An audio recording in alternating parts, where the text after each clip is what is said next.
ఆమేన్. చిన్న ప్రార్థన చేసుకుని దేవుని వాక్యమును ధ్యానించుకుందాం. దేవుని వాక్యమునే ధ్యానించుకుందాం. మహోన్నతుడా, పరిశుద్ధాత్మ దేవ, నా ప్రియుడా, నీ బంగారు పాదాలకు ఎనలేని స్తోత్రాలు. అల్పుణ్ణి, అయోగ్యుణ్ణి, ఎన్నిక లేని వాణ్ణి, నన్ను నీ సిలువ చాటున మరుగు చేసుకుని నీ వాక్కు ద్వారా పరిశుద్ధాత్మదేవ నీవు మాట్లాడి నాయన, వినగలిగిన చెవులు, గ్రహించు మనస్సుని మా అందరికీ దయచేసి నాయన, నీ రాకడకు మమ్మలను సిద్ధము చేయుమని మా ప్రభువైన యేసు క్రీస్తు నామములో ఈ కృతజ్ఞతాస్తుతులు చెల్లిస్తూ వేడుకొనుచున్నాము తండ్రి. ఆమేన్. ఆమేన్. ప్రియ దైవ జనమా, దయచేసి చూడండి ప్రకటన 12:12. అందుచేత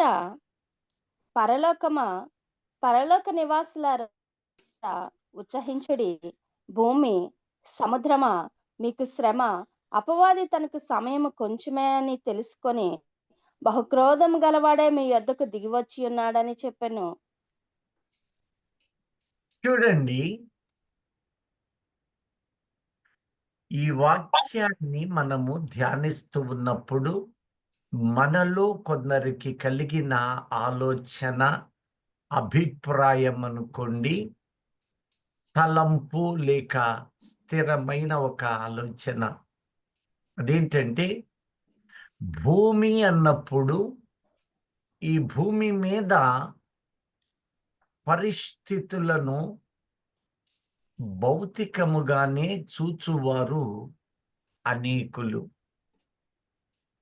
దేవుడు ఈ భూమిని, దాని స్థితులను, భూమి మీద ఉన్న నీ స్థితిగతులను, నీ భవితవ్యాన్ని, అలాగే లోకస్తులైన వారి భవితవ్యాన్ని అనగా భవిష్యత్తును ప్రతి నరునికి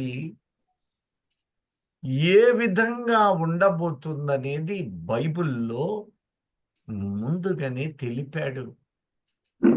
ఎక్కడా దొరకదు.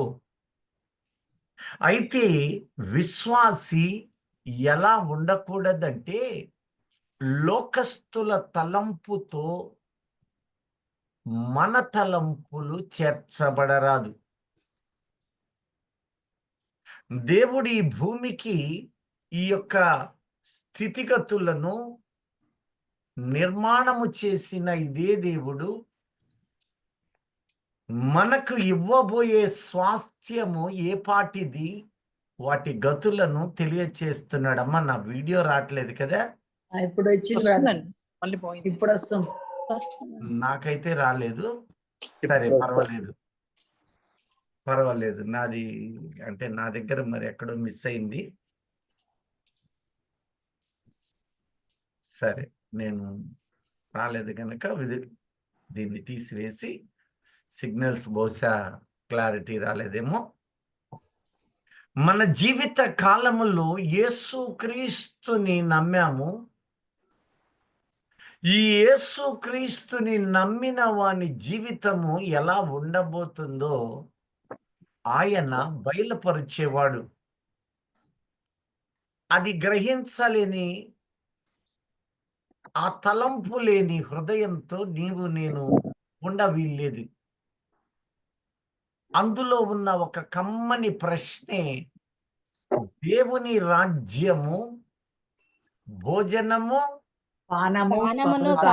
కాదు అనగానే, ఓహో, దేవుని రాజ్యంలో భోజనాలు ఉండవు, పానాలు ఉండవు అని లోకస్తుల వలె ఎవరైనా ఆలోచన చేస్తారేమోనని పరిశుద్ధాత్మ దేవుడు మనకు బయలుపరుస్తున్నాడు. ఈ భూమి మీద ఉన్న ప్రజలు, భూమి వాటి స్థితిగతులు ఎలా ఉండబోతున్నాయో మనము చూస్తూనే ఉన్నాము, గమనిస్తూనే ఉన్నాం. మీకు కొన్ని అధ్యాయాలు మీ ముందు ఉంచాను. నేను చిన్న క్లుప్తపరిచి నెక్స్ట్ ఏం జరగబోతుందో మనము తెలుసుకోబోతూ ఉన్నాం. ప్రియ దైవజనమా, దేవుని రాజ్యము భోజనము పానము కాదని నీతియు అన్యుల వలె నీవు అనుకుంటే నీవు పొరపాటు పడి ఉంటావు. దేవుని రాజ్యము ఒకటే, కానీ 2 భాగాలుగా విభజించి చూపుతున్నాడు. ఎన్ని భాగాలుగా? 2 భాగాలు. ఒకటి, ఈ భూమి మీద నివసించిన జీవిత కాలమును దేవుని రాజ్యము అన్నాడు. ఈ దేవుని రాజ్యము భూమి మీద ఉన్నది నేడు. ఇక్కడే లోకాధికారి యొక్క రాజ్యం కూడా ఉన్నది. లోకరాజ్యములో నుండి, లోకాధికారి వశములో నుండి నిన్ను ప్రత్యేకపరిచి తన రాజ్య వారసుని చేసి ఉన్నాడు. నీవు భోజనం చేస్తున్నావు, దప్పిగుంటూ ఉన్నావు, అన్ని కార్యక్రమాలు చేస్తున్నావు. దానితో పాటు లోకములో లేనిది ఒకటి ఉన్నది. అదే నీతి, సమాధానము, ఆనందమునైనది. ఇది ఈ లోకములో స్థాపించాడు. అందుకే అంటున్నాడు, నా రాజ్యము ఈ లోక సంబంధమైనది కాదు. మరి ఎక్కడ సంబంధమైనది? వాటికి ఛాయను ఇక్కడ పెట్టాను. పరమందు ఉన్న సమాధానము, నీతి, ఆనందము, ఆత్మ ఎడల ఈ భూమి మీద అపవాది యొక్క క్రతువులో లేక రాజ్యములో అపవాది యొక్క బ్రతుకును ఆసరా చేసుకున్న వారిని నేను రక్షించి సముద్రములో వలవేయు జాలరి వలె నీటి పాయల వంటి బ్రతుకులను, అపవిత్రమైన జీవితాలను, ఉప్పు శిల వంటి కఠినమైన బ్రతుకులను నేను వలవేస్తున్నాను. ఈ రోజున నీవు నేను ఆ రీతిగానే క్రీస్తులో పట్టబడ్డాం. వలవేసి తన కొరకు పట్టుకున్నాడు. ఆ రోజు కూడా మీరు వెళ్ళండి నా కొరకు అక్కడ కట్టబడిన ఒక గాడిద ఉన్నది. అది కట్టబడింది, బంధించబడింది. వాడు అపవాది. ఏ రీతిగా బంధించాడో ప్రియ దైవజనమా, ఈ రోజున నీ బిడ్డలు ఆ సంఖ్యలలోనే ఉన్నారా? నీ కుటుంబము, నీవెక్కడెక్కడ తిరుగుతూ ఉన్నావు, ఏ ప్రాంతములో తిరుగుతున్నావో, ఎవరి మధ్యలో నీవున్నావో అక్కడ నిన్ను పాత్రగా చేసి ఉన్నాడు. ఇందాక సాక్ష్యం కూడా అదే. నిన్ను పాత్రగా చేసిన వాడు నీ ద్వారా ఆ సంఖ్యలను విడిపించువాడై ఉన్నాడు. హల్లెలూయా, హల్లెలూయా. అందుకోసమే తన నిమిత్తమై ఈ గాడిద బంధించబడింది. కానీ ఇది నాకు కావాలి, ఇది నా సొత్తై ఉండాలని నిన్ను నన్ను పాత్రను చేస్తున్నాడు. విడిపించబడాలి. అప్పుడు ఆయన చెంతకు వచ్చిన వారము. కానీ మనం ఎక్కడున్నాము? లోకంలో ఉన్నాము. కానీ దేవుని రాజ్యము మన హృదయాలలో స్థాపించాడు. ఈ రాజ్యం ఎక్కడుంది ఇప్పుడు? మనలోనే ఈ రాజ్యం నాలోనే ఉన్నది అన్నవాళ్ళు మాత్రమే దేవునికి స్తోత్రాలు చెబుదాం.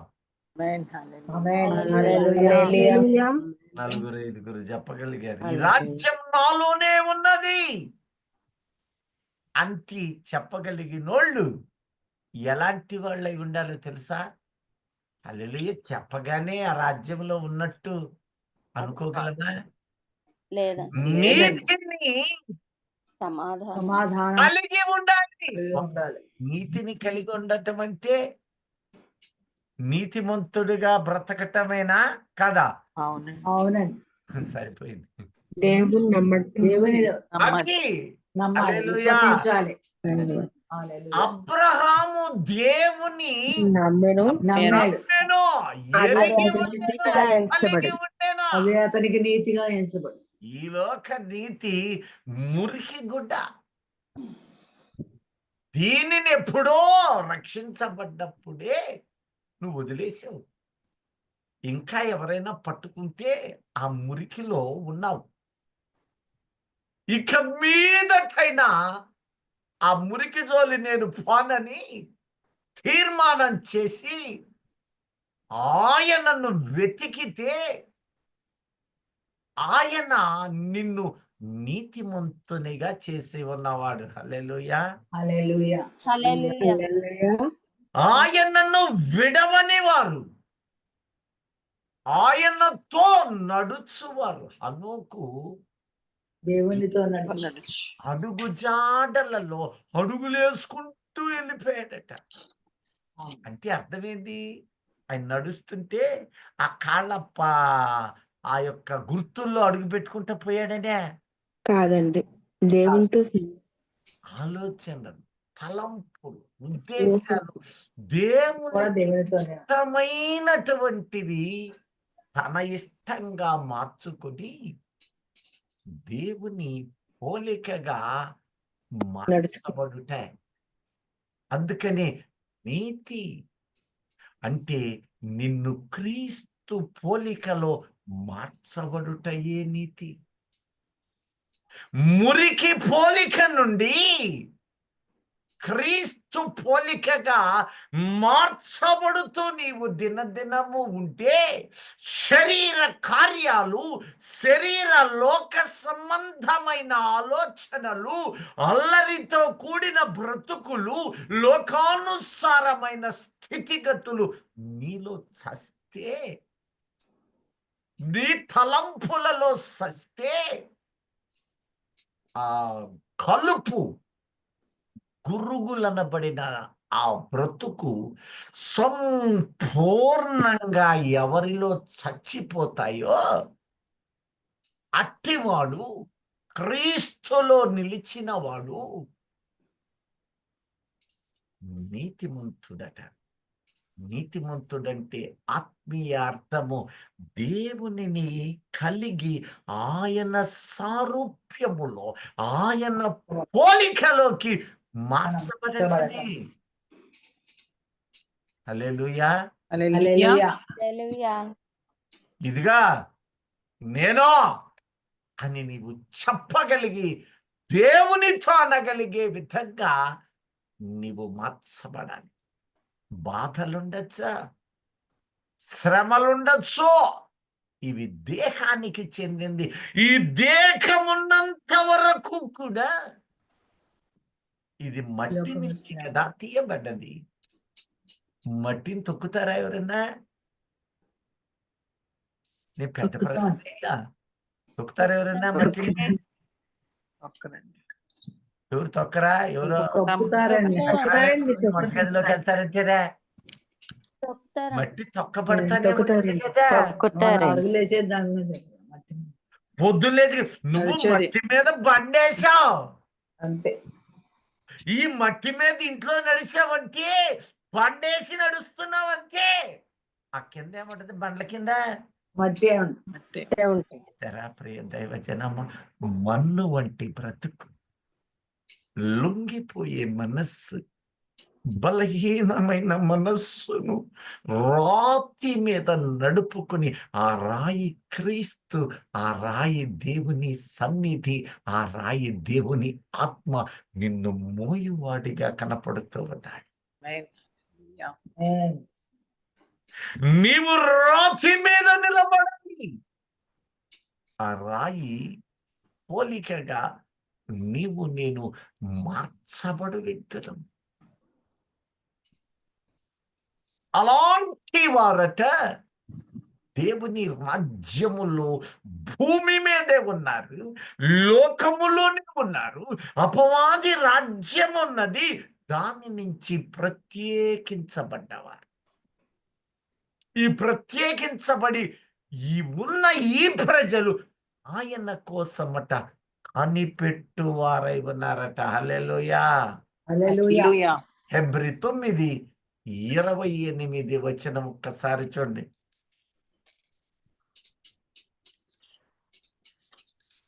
అలాగుననే ఉమ్, క్రీస్తు కూడా అనేకుల పాపములను భరించుటకు ఒక్కసారి అర్పింపబడి తన కొరకు కనిపెట్టుకొని ఉండు వారి రక్షణ నిమిత్తము పాపము లేకుండా రెండవసారి ప్రత్యక్షమగును.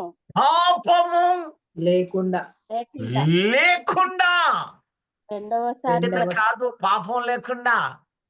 ఆయనలో పాపము లేదు, ఆయన పాపము ఎరగడు, ఆయన పాపము చేయడు.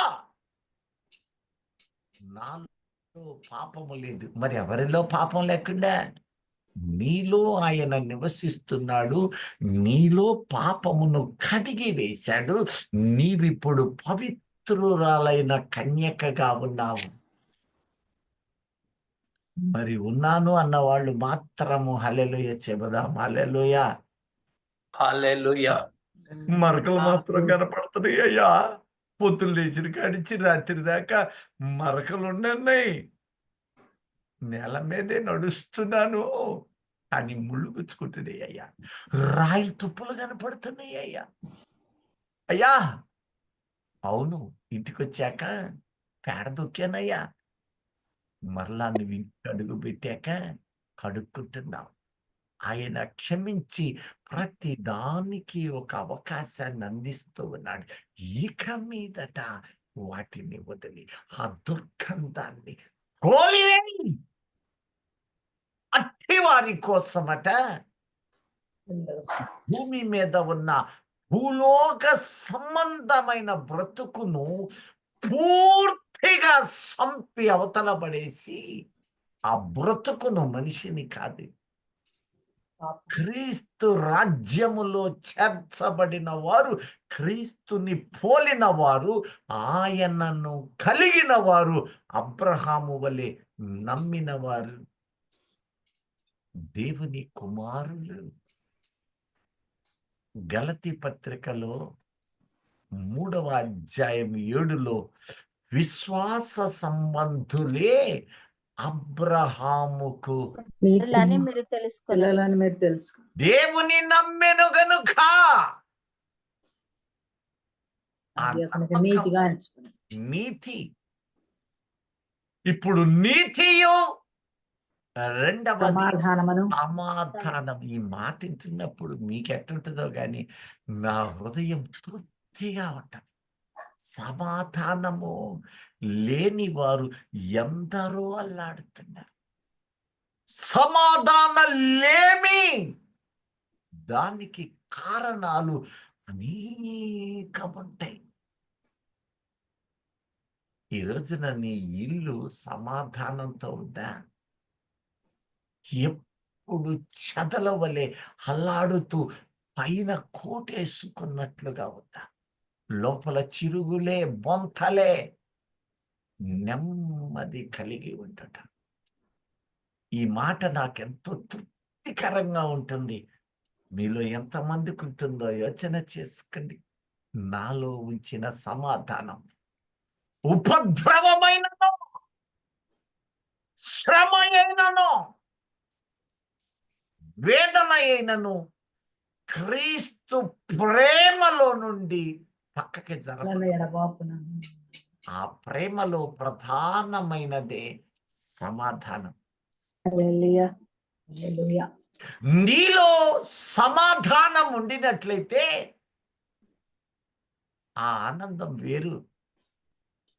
ఎన్ని బాధలు వచ్చినా, ఎన్ని వేదనలు మరణకరమైన వచ్చినా దాని గురించి కాసేపు వేదన పడతావు, కానీ అరే ఉండేదిలే పని అటుపడి నేను ఇక్కడ మాయమైతే అక్కడ కనపడతా.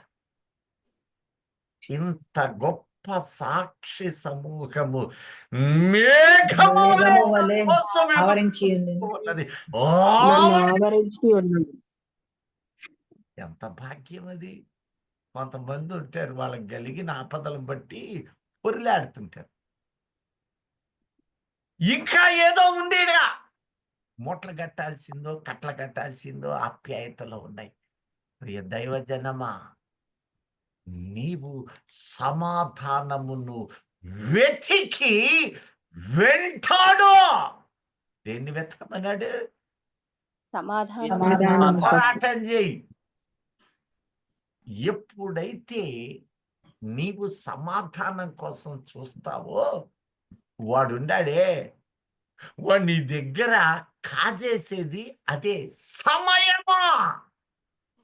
ఈ సమయము దేవునికి నీవిస్తే, నీవు దేవునితో గడిపితే, దేవుని వాక్యమే వింటే, ఆయన మహిమనే నీవు చూస్తుంటే, నీలో ప్రధానమైనదొకటి సమాధానం, ద పీస్ ఆఫ్ మైండ్. నిర్మలత్వాన్ని ఆయన నీలోకి అనుగ్రహిస్తాడు. నిర్మలత్వం.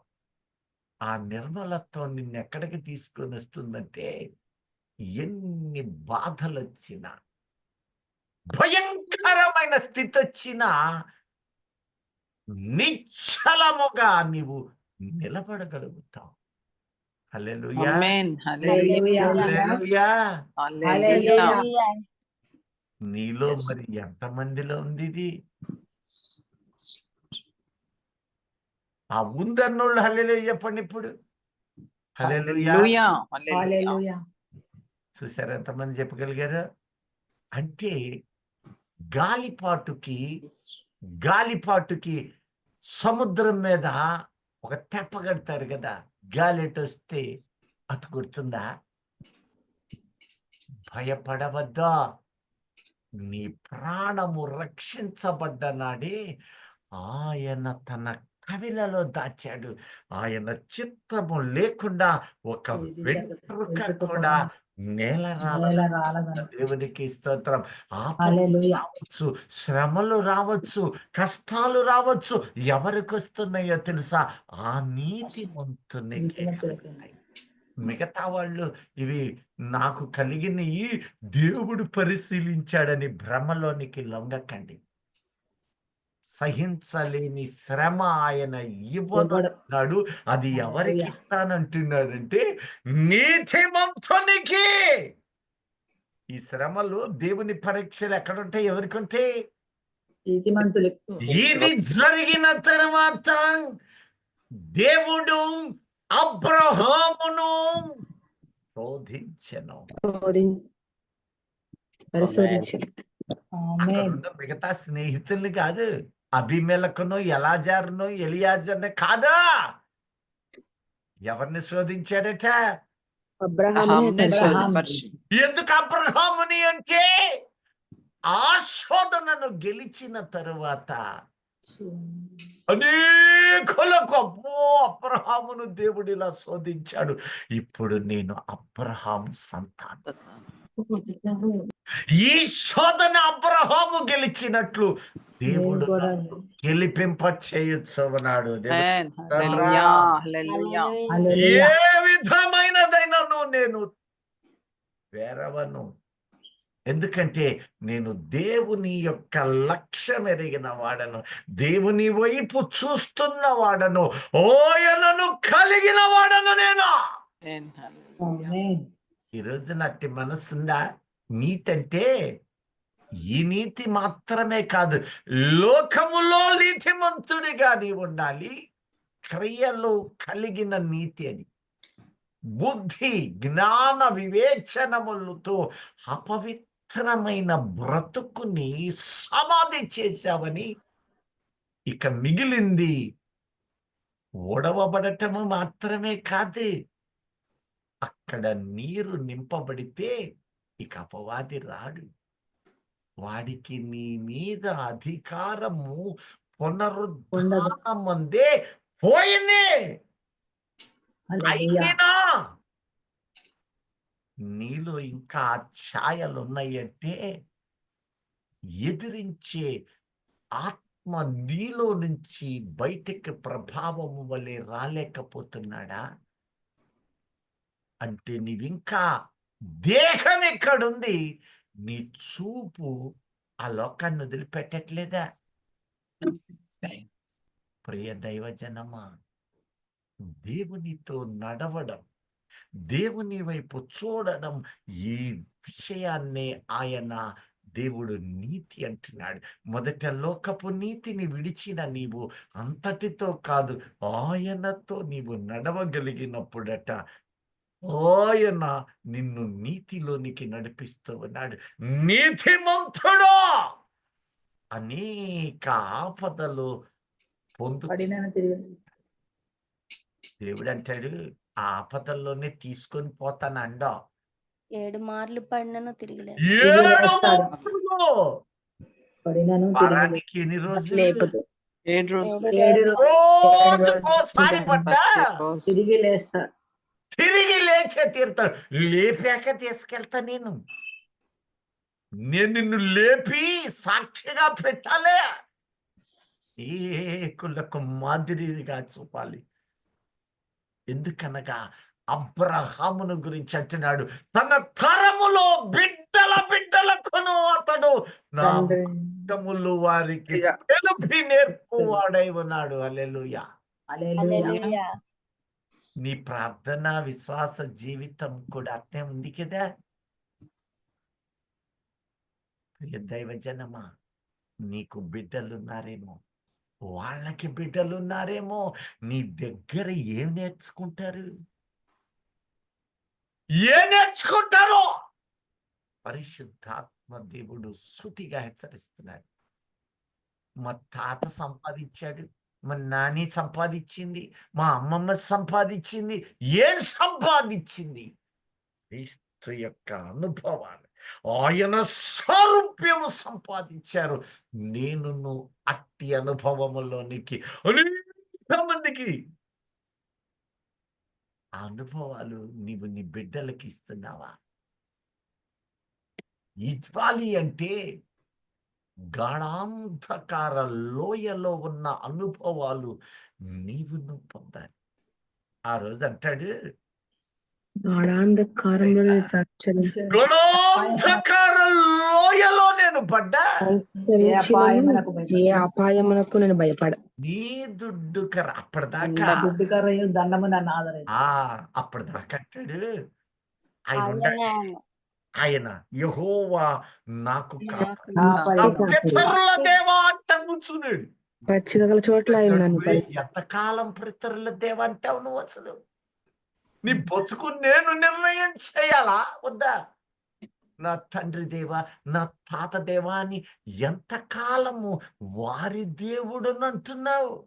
నా దేవుడు. నీ దేవుడు అన్నదా? అనాలి అంటే నీకు శ్రమల అనుభవం ఇస్తారు. ఆ శ్రమలలో నుంచి గెలిచే గొప్ప పరిణతి ఇది నీ విశ్వాసం. ఎందుకంటే నీవు శరీరులతో కాదు, నీ పోరాటం ఎవరితో? అంధకార సంబంధముల 12వ దురాత్మల సమూహం. ఇదిగో మన పోరాటమా శరీరులతో కాదు కానీ ప్రధానులతోనూ, ప్రధానులతోనూ, అధికారులతోనూ, ప్రస్తుత అంధకార అంధకార సంబంధులకు లోకనాథులతోనూ, అంధకార సంబంధులైన లోకనాథులు, ఆకాశమండలమందున మామూలు కాదు. సమూహములతోనూ, ఆకాశమందున్న నీ చుట్టూ దురాత్మ దురాత్మల సమూహం. రోజున ఇస్రాయేల్ ఒక్కటే దేశం, చుట్టూ 20 కోట్ల మంది చిలుకు చుట్టుముట్టుతున్నారు కదా. అరబ్ దేశాలు ఎలా చుట్టుముట్టి ఇటాలియా, రోముతో సహా ఇజ్రాయిల్కు వ్యతిరేకంగా చుట్టుముట్టారు కదా. ఒక్కటే. అలాగే నీ పోరాటం నీవొక్కడివే, కానీ నీవు నీతిమంతుడవు, నీవు క్రీస్తుని కలిగిన వాడవు, నీవు విశ్వాసివి, నీవు పరిశుద్ధుడవా. నీలో ఉన్న ఆ సమాధానం తీసేయడానికి శత్రువు ఒకడిని పెట్టలా. మన పోరాటం అయితే నీలో ఉన్నవాడు లోకంలో పరిశుద్ధ దేవుడు, లోకమును జయించిన వాడిని నీవు కలిగి ఉన్నావంటూ ఉన్న దేవునికి హల్లెలూయా. సంతోషంగా హల్లెలూయా. చెప్పండి. హల్లెలూయా. లోకము దాని ఆశలను గతించు. వాడు నీలో ఉన్నాడు. ఈ చుట్టూ ఎంతమంది ఉన్నారంటున్నాడు? మన పోరాటము చుట్టూ ఉన్నది. శరీరులతో కాదు, కానీ ప్రధానులతోనూ చూడండి, అధికారులతోనూ ప్రధానులు ఒకవైపు, అధికారులు మరొక వైపు, అంధకార సంబంధులకు లోకనాథులతోనూ ఇంకొక వైపు. ఆకాశ మండలమందున్న ఏడే కాదు, దురాత్మ ఇక దీని ఎత్తి మీద కూడా కొన్ని ఉంటాయి. తూనీగలు తిరిగినట్టు ఆకాశ మండలము వరకు ఉంటాయి. ఇక్కడే పాయింట్ నోట్ చేసుకుంటే ఎక్కడ దాకా ఉంటాయి? ఆకాశ మండలం ఆకాశ మండలము, ఆకాశ మండలం వరకు కూడా ఆ కింద పైనుంచి ముప్పేట దాడి అంటారు. అయితే ఈ చుట్టూ కమ్యూనిటీ ఆకాశమందున్న దురాత్మల సమూహముతోను, ఇంకోవైపు ప్రస్తుత చదవమ్మా ప్రస్తుతమున్న లోకనాథులు. అది ఎవరంటే అంధకార సంబంధమైన, అంటే వాళ్ళు లోకము సంబంధులు. వారిలో ఆ కార్యాలు చేసేవాడు అంధకార సంబంధి, అనగా అపవాది క్రయ. ఇంకోవైపు లోకనాథులతో. ఇవన్నీ రౌండప్ చేసినాయి, ఇజ్రాయేలును రౌండప్ చేసినట్టు. ఎటు చూసినా గాయాలవుతాయి, ఎటు చూసినా సమస్యల కొలిమే, అనేక వ్యతలే. కానీ నీ దగ్గరకు వాడు రాజాలడు. కారణం, నీలో ఉన్న ఆయన లోకమును జయించిన వాడు, నిన్నును గెలిపిస్తూ ఉన్నవాడు, నిన్ను గెలిపించేవాడై ఉన్నాడు. హల్లెలూయా. నీవది గుర్తించాలి. గాని నేను ఒక ఆసుపత్రి దగ్గర పోయి ప్రార్థన కోసం పోయా. ఆ సమయం చూసి మొన్న ఒక రోజు పాస్టర్ గారే, ఇక వాళ్ళు ఏడుపు చూసి చిన్న గాయం అయింది, బండి మీద నుంచి పడి, ఇక అయిపోయింది, నా జీవితం అయిపోయింది, ఇక మొత్తం పోయిందంట. అంటే ఏంటి అర్థం? జయించే హృదయానికి అలవాటు కాలేక లోకములో కొన్నేవో ఇక ఉన్నాయి. అందుకే దేవుడు అంటున్నాడు, లోకరాజ్యము నుంచి ప్రక్కకు తీశాను, నీవు నా సొత్తై ఉన్నావు, నీవు నా సొత్తువై ఉన్నావు. నా రాజ్యము ఈ లోక సంబంధమైన కాదు. ఈ లోకం కాదు అంటల్లా, ఈ భూమి మీద ఉన్నప్పుడు లోక సంబంధమైనది ఎంత మాత్రము కాదు, పరలోకపు సంబంధమైనది. ఈ పరలోక సంబంధమైన ఈ క్రియ నీలో ఉంటే, ఒక దినము కనిపెట్టుకున్న ఆ వ్యక్తుల కోసం, కనిపెట్టుకొని నిరీక్షిస్తున్న నీ కోసం, నా కోసం ఆయన రాబోతూ ఉన్నాడని ఇందాక హెబ్రీ 9:28 ఏ నుంచి తీసుకొని వెళ్ళి ఆయన అంటాడు, ఈ లోకంలో ఒక పరీక్ష నీకు తెలియదా? ఇది నీకు పరీక్ష.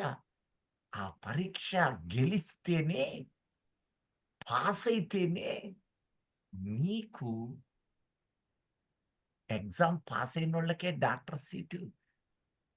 నిన్న పాప రాసింది కదా, అలాగే బిడ్డలు రాశారు కదా, ఎంఎం రావు గారి బిడ్డతో పాటు.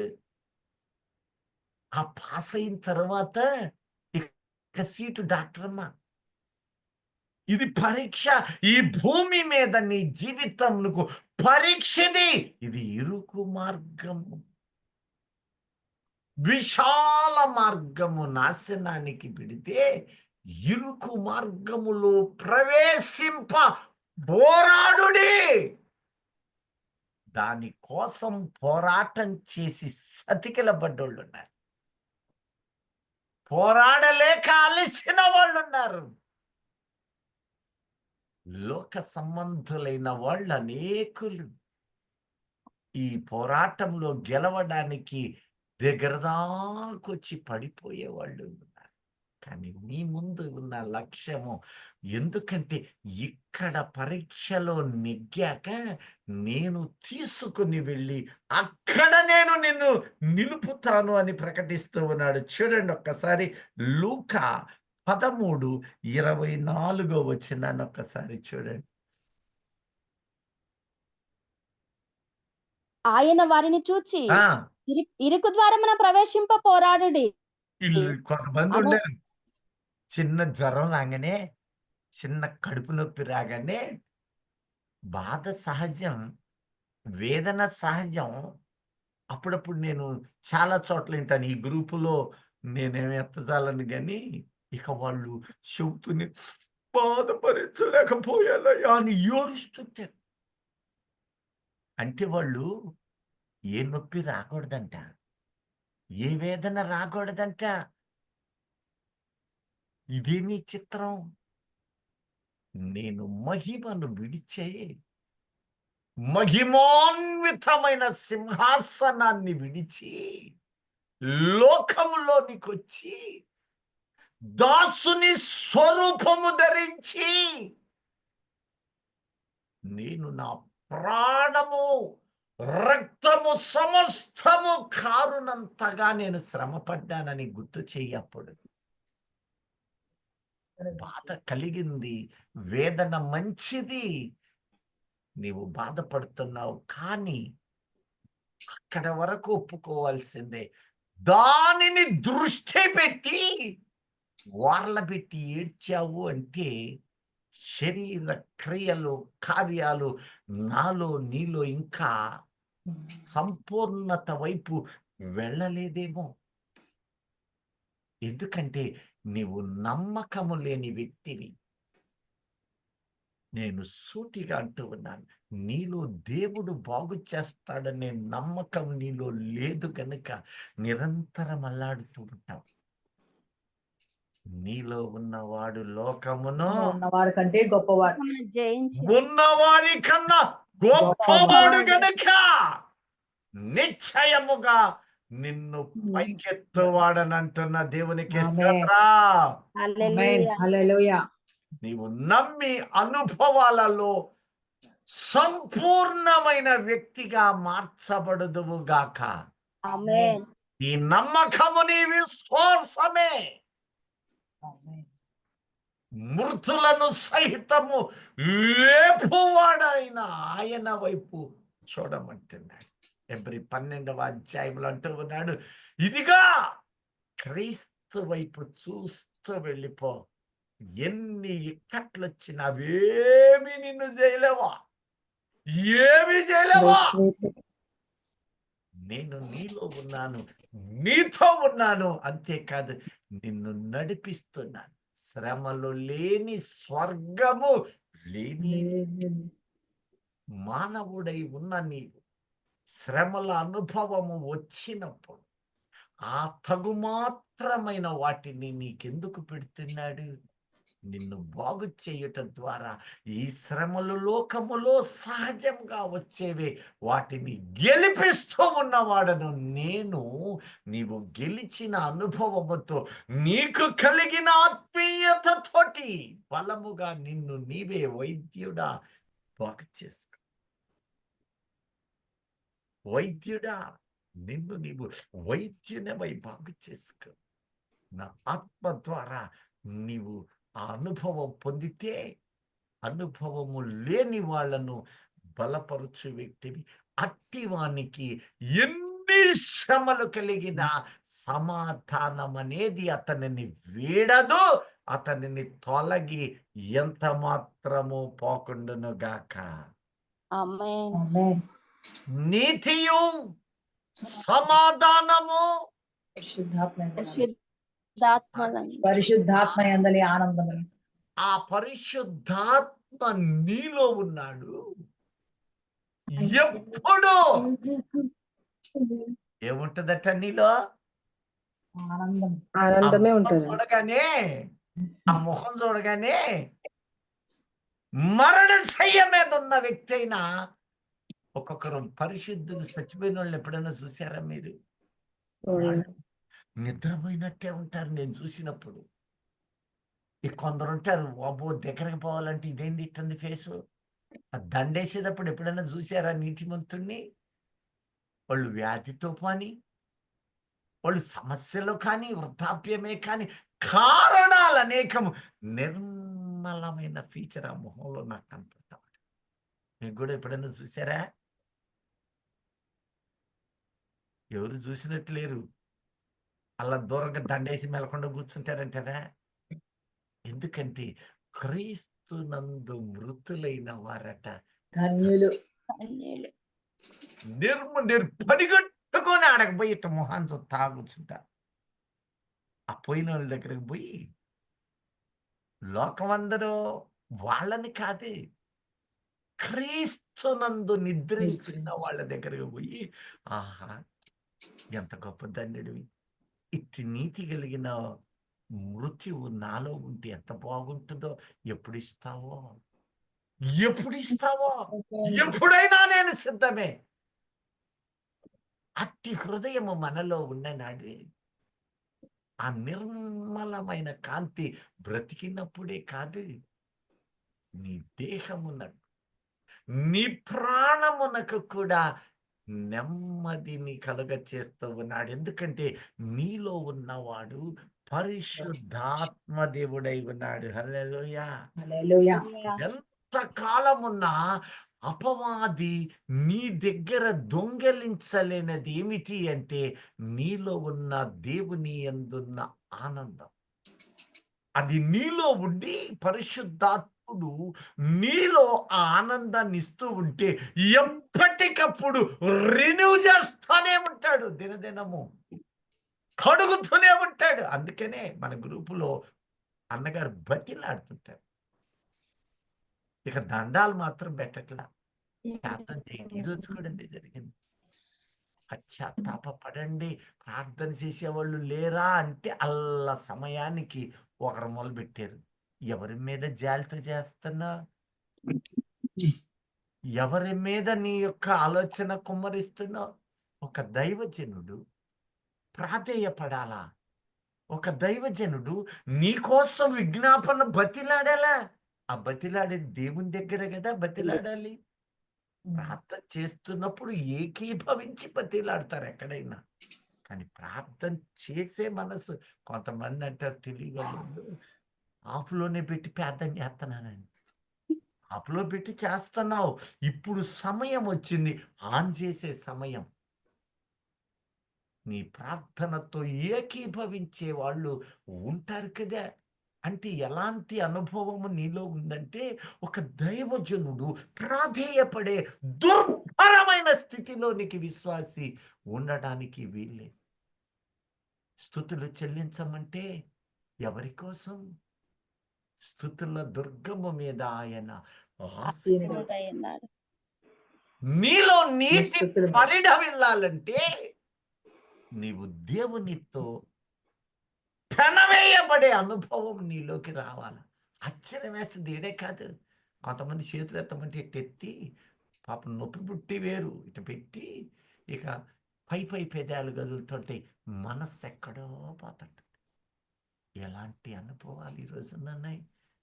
కానీ దీవెన ఇస్తాను అని ఆయన అన్నాడు అనుకో, ఇక మామూలుగా ఉంటుంది. ఆ రోజు ఆయన ముందు దుప్పటి వచ్చింది, కానీ ఆకాశం నుంచి ఎవరి ముందు? ఎలీషా ఎవరి ముందు? పేరు పెద్ద చతుర్థ దుప్పటి చతుష్పాద వచ్చింది. జంతువులు అందులో ఉంది, అన్ని పెంచుకొని తినమని. దీవెనలు, చతుష్పాద జంతువులు. కాపుదలలు, కృపావరాలు, స్వస్థత అన్ని అన్నీ ఉన్నాయి. దుప్పటి నిండా పెట్టి తెస్తే అవి మాత్రం నా ఇంటికి రావాలని కోరతావా? ఉంది ఆలోచన. సిద్ధమైన అది అనుభవించాలనే తలంపులో నీ మనస్సు లేదా? ఆపదొస్తే నీ బిడ్డల గురించి ఎంత అల్లాడతావు, ఎంత కన్నీళ్లు కారుస్తావు. నీ సర్వస్వము కోల్పోయానని ఈరోజు నీవు ఏడుస్తావా?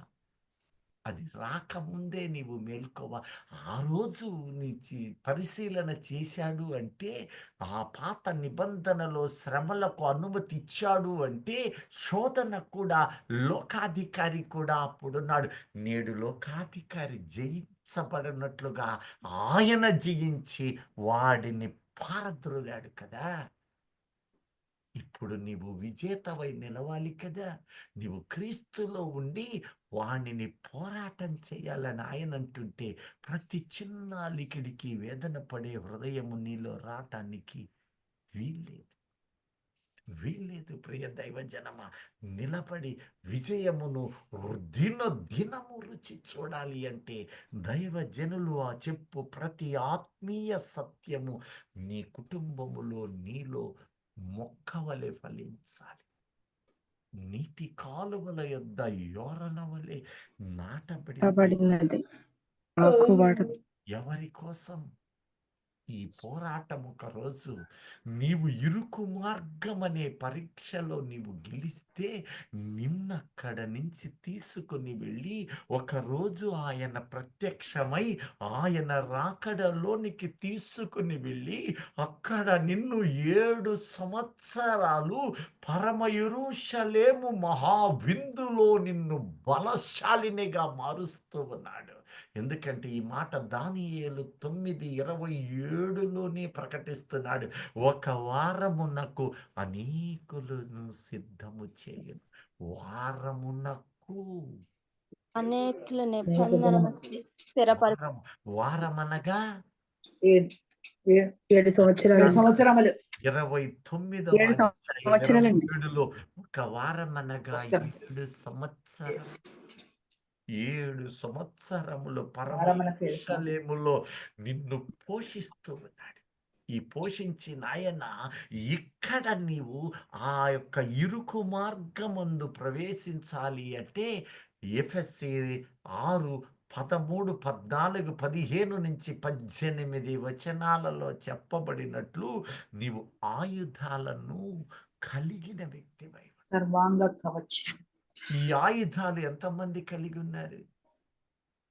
ఎంతమంది నా కుటుంబము మీద శత్రువు దాడి చేయ వీలు లేదు.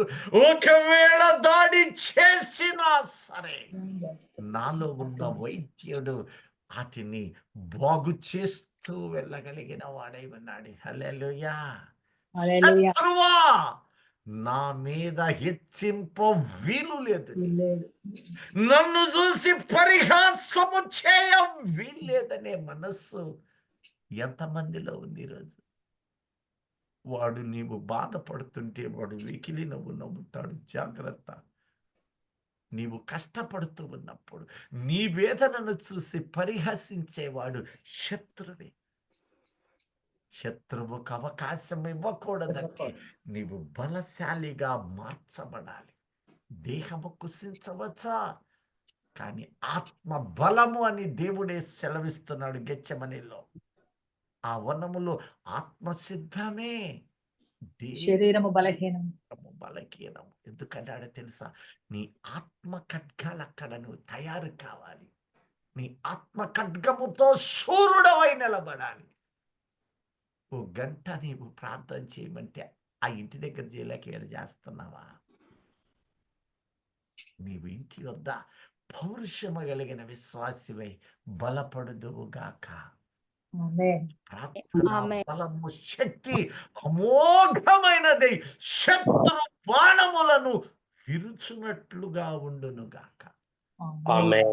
Amen. రాజున ఆయన ఈ పరీక్షను చేశాక యుద్ధ విద్యలు నేర్పాకే కదా యుద్ధంలోకి తోలేది. విద్య నేర్వకుండా పరీక్ష రాయలేడు, విద్య లేకుండా గెలవలేడు. ఈ యుద్ధ విద్యలు కూడా నీ ఆత్మీయ జీవితపు పరీక్షలే. ఈ ఆత్మీయ యుద్ధ విద్యను నేర్చి గెలిచి అక్కడికి వెళ్ళి ఆ ఖడ్గములను కలిగిన నీవు మహాపౌరుషము 7 ఏళ్ళు పాలు తేనెలు ప్రవహించు దేశమునకు నడిపిన రీతిలో 7 సంవత్సరాలు నిన్ను నడిపిస్తూ బలపరుస్తూ ఒక దినము ఒలీవల కొండ మీదకి ఆయనతో పాటు మనలను తీసుకొని వస్తూ ఉన్నాడు. ఒక యుద్ధమునకు నిన్ను సిద్ధపరుస్తూ ఉన్నాడు. దేవునికి స్తోత్రం. హల్లెలూయా. ఆ యుద్ధము జరుగు స్థలము హెర్మగిద్దోను. హెర్మగిద్దోను. అక్కడ నా జనులు అందరూ ఎవరెవరు వస్తారంటే అక్కడ శుద్ధులము. వస్తారు. కరెక్టే. శుద్ధులందరూ. పరిశుద్ధులుగా నీవు ఉన్నప్పుడు ఈ పరిశుద్ధుడికున్న ఆయుధాలు, పరిశుద్ధుడు అంటే పాస్ అయిన వాడు. క్రీస్తు నీతి విశ్వాసము ద్వారా పొందుకున్నాడు. ఆయనిచ్చు సర్వాంగ కవచమును ధరించుకుని. పొందినవాడు. అయ్యా నేను బాధలో ఉన్నా, నాకు చేయలేదయ్యా. ఈ దినము శరీరం బలహీనమే. ఒక దినము యెహోషువ అంటున్నాడు, నాకు ఇప్పుడు 85 ఏళ్ళయ్యా. అప్పుడు ఎట్టున్నాను, ఇప్పుడు అదే బలం. ఇప్పుడు పడితే అదే బలము కలిగి ఉన్నాను. అదే దృష్టి ఇప్పుడు బలం. కూడా ఉన్నానా? ఖాళీ కదా. శక్తివంతునిగా మార్చు ఆయన నీలో ఉండి లోకమును అనుదినము జయింపచేయనుగాక. ఆత్మను కలిగిన వారమై ఆయన రాకడకు అనేక బంధకములు కలిగిన వారి జీవితాలలో ఆ బంధకములను తెంచివేయుదముగాక. ఆమేన్. ఇది ప్రభువుకు కావలను గనుక వాటి సంఖ్యలను విప్పువారిగా మనము సిద్ధము అగుదుముగాక. ఆమేన్. ఆమేన్. హల్లెలూయా. ఇక్కడ ఆమెన్ అంటానికి కష్టమే చాలా మందికి. ఎందుకంటే చెప్పననే వాళ్ళుగా ఉన్నారా? మనం అనేకులకు ప్రకటించు సాధనమై మనలని మనము పరిశుద్ధులుగాను అనేకులను పరిశుద్ధులనుగా మార్చుదముగాక. ఆమేన్. ఆమేన్. ఆమేన్.